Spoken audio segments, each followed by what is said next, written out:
Actually breathe in my nostrils to make me move. We have fewer democracies in the world today than we... Fewer, not more, fewer. President Biden, can you hear me? That's a serious question, right? And the President of the United States, Joseph R. Biden, Jr. Let's go lick the world. Back to Jimmy. In case you didn't know, the attack that Trump ordered on the Iran nuclear facilities, they already practiced that over a year ago. What? Yeah, it's I mean, I know they did because I saw Top Gun. Yeah, Top Gun Maverick. Yeah. Shot for shot remake with different planes. This mission was planned under the Biden administration that Trump carried out. Oh, what did we learn from that, everyone? What does that tell us? Let's use our detective hats and try to put it together. You know, there's a video out there I meant to have for the show today, if someone could find it, of Donald Trump saying that if Kamala Harris becomes president, we'll be at war with Iran within a year. He forgot to say, or me. And he said, but if I'm president, I'll do it in six months. Yo, you better pray that Nikolai Tesla time travel conspiracy thing is true, because that's the last hope there is. Real life ain't going to work out. So they planned this. I just assumed Tom Cruise actually flew this mission himself. You know, he does all his own stunts. Yeah, that's a good call. I thought the same thing. So this is real. This is real. Again, this almost everything I'm saying today in every story is comedy, and I don't have to put any comedy into it. It's already funny. An Israeli official has confirmed that the United States and Israel conducted a joint military exercise a year ago, simulating a strike on Iranian nuclear facilities. You mean like that they just did? Yeah, Oscar-nominated attack on... The drill, which took place under the Biden administration, included scenarios explicitly focused on neutralizing Iran's nuclear infrastructure. Speaking to ABC News on Saturday evening, the Israeli official described the exercise as unprecedented in scope, noting that it marked the first time the two allies had rehearsed a coordinated offensive operation of this nature. We didn't think a year ago that this would happen now. Oh, really? That's why you were practicing it? Yeah. We always practice for shit we don't plan on doing. Yeah. So, we didn't think a year ago this would happen now, because you know how weird Tom Cruise is, right? We were afraid he was going to jump up and down and shit on a couch or set up a Scientology booth in the parking lot, that kind of stuff. But no, he was pretty cool, so we were able to do this. On Saturday night, President Trump confirmed that the U.S. had carried out a major attack on Iran's nuclear program, targeting three sites: Fordow, Natanz, and Isfahan. Wow, Fordham, Natanz, and Isfahan. Those are the three names that have been keeping me up all night. I've been saying, when are you going to do something about Isfahan? When? Come on. You know, those are the kind of names my dipshit cable news watching friends will pretend to have heard of, to pretend to be informed, even though they know literally less than shit. That's from watching cable. That's the only way to achieve that. Israel sources confirmed that the government in Tel Aviv had been informed in advance of the strike. According to those sources, Israel and the U.S. deliberately projected an image of public disagreement in order to lull the enemy and preserve operational surprise. The revelations surrounding the prior military simulation add new context to the recent developments, underscoring the extent of the U.S.-Israel coordination in addressing Iran's nuclear ambitions. Oh, my God. The situation remains fluid, with the international community bracing for future fallout. I guess wait for the next Tom Cruise movie to figure it out, because that was in Top Gun Maverick. The whole thing was in that. The whole thing. That literally, that was the plot and specific scenes from Top Gun Maverick. Do people get the implications of that, how bad that is, what that means? I don't think they do, but it's real bad. Adam Johnson, he says, here's the thing with all the Biden and Harris counterfactuals. If they indeed would have done things differently, now would be a great time to say so. So he's saying, as what we've been saying here, that boy, it's very silent from Barack Obama, very silent from Kamala Harris, Tim Wall, very quiet. about Just these. Bill Clinton. Just Bill Clinton. Bill Bill Clinton's Clinton's the still only- sore at them for sending Monica Lewinsky. That's why he's that's why. Yep.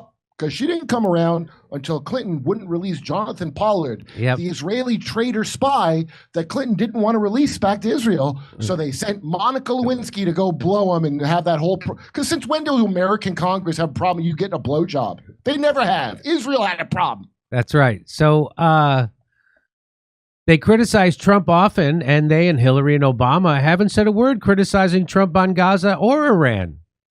What a salient point by Adam Johnson. Fatima Ahmad said ABC Live reported a claim that the United States and Israel practiced this for a year starting under Biden. Yeah, that's because it was their plan too, Adam. It was their plan. It was the Biden administration. It's the blob's plan. World Order. It's called the the New new- World Order. Let's use their word that they told us. The New World World Order. Rules-based order. Yeah, vibe. The new- rules-based vibe. That's right. So, yeah. So there you go. So wasn't even Trump's idea. Trump is just doing stuff that Antony Blinken and Joe Biden had planned with Kamala Harris, by the way. Right. The men in the blue suits, blue ties and suits come and tell you, no, you're not going to do the thing you said. That's right. And look at, is Putin a prophet? Isn't that amazing how I wish I had that video right now of Putin saying that. Putin saying that In the Tucker interview. that you might get elected president of the United States, but then the men in the blue and you have an agenda and things you want to do, but then the men in the blue suits, they come and tell you what you're going to do. And he's talking about the deep state, the people who really run the country. What is he, George Carlin? You know, it's like when Tulsi Gabbard tweeted out that video of her in Japan where we dropped the nuclear bombs, and she was saying there's people inside the United States government right now working towards a nuclear war. And I saw Tim Dillon yesterday. He goes, "Yeah, well, would you name them? Yeah, thanks everyone. Name them. Name them. Arrest them." Yeah, Cash. Any word on anything? I know you dropped that bombshell that there were some irregularities in the 2020 election. Thanks for getting on that. Thanks for getting on that. Great job, Cash. Yo, you know what the supposed thing is? I don't think this is true because it's so lame, but supposedly Cash is gay, and that's what they got on him? No. And he can't tell. Dude, I hope that's wrong. How could being gay? Because he's got a Hindu mom. It's worse than a Jewish mom. If you understand culture. In this day and age, it's a benefit to be gay, especially in government. How many people are in the closet still? How many people are in the closet still? A ton of them. Why? It's the best time to come out, isn't it? You would think. Because there's something with their family. But I hope it sounds so stupid. I hope that's not what it is. I hope they threatened his family, and I can understand that a little better. Come on. He's just hiding being gay, you're the biggest loser that ever lived. Come Cash. on. Holy shit. Being gay is exalted now. It's the greatest thing you could be is gay. It sure is. Behind the scenes, it's better to keep it under wraps, to use it as an advantage to get ahead. If you're honest about it, that's kind of like you're a sucker. You want to be one of those Bill Clinton bisexuals that don't talk about it, you know? Yeah. All right. Except Epstein's got you in a dress in his house in a painting.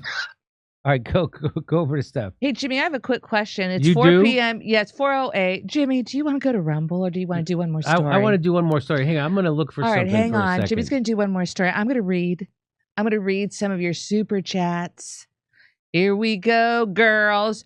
Trump has been revealed as a warmonger. Time for his fans to dump him. He's a traitor. Lord Sharfield. I got to tell you, MTG is really coming out strong about that he deceived MAGA. Yeah, because she has no power. They'll allow Massey to live, and they're going to allow her. They've already smeared her as the space lasers lady, right? So they're always going to have a couple. Jeffrey Sachs, right? Jeffrey Sachs is allowed to tell the truth and still be in society of politics somehow because they allow a couple, but they don't let more than that. You get a couple so we can pretend we have a veneer of free speech. Well, that's it. You know, again, I'm going to extend the invitation to Marjorie Taylor Greene, actions Thomas that Massey. occur. I'm also going to extend the invite to Rand Paul. What's up? Why wouldn't Maddie you be Gates? coming on this show, folks? Let's have some conversations. We seem to have a lot in agreement. Come on. Come on. How many times have we featured Thomas Massey, Rand Paul, and Marjorie Taylor Greene? And how about the people that lose their shit when you have anybody that's from the other side of the aisle on a show? Okay. How can they Here's a talk good to them? question. All right. Why does this show have better intel than the president of the United States gets? Is anybody else severely disturbed by that? Because that seems way off, doesn't it? What? That we have better intel than Trump has somehow? About what? Oh, all the wars. Oh, yeah, I know.